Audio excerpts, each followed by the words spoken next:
What's up, guys? So today we're going to be talking about how America basically has an infinite money glitch and how America can genuinely make a social net just like they did in the 50s, 60s, 70s, 80s and fund single thing that you can think of, but they purposely do not. Why? Because one, they have genuine content for the average person, the political and ruling class.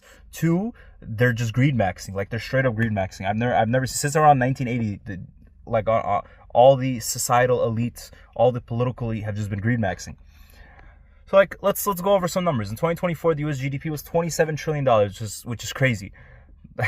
Federal Reserve was around 4.7 trillion. So when crises hit, Congress literally creates money out of thin air. They did it in 2008 to help the banks when the banks were literally the reason why 2008 happened.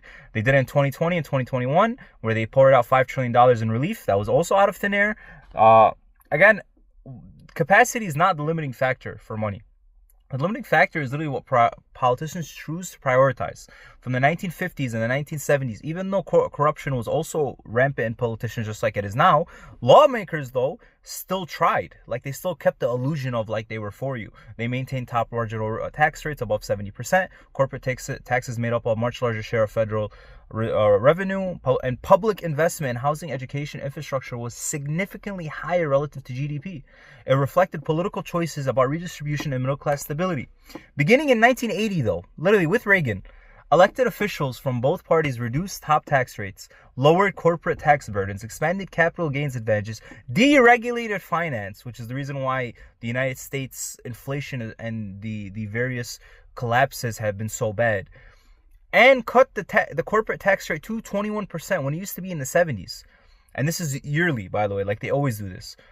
The decision alone reduced projected revenue by nearly $2 trillion over 10 years, specifically for the 2017 tax cuts.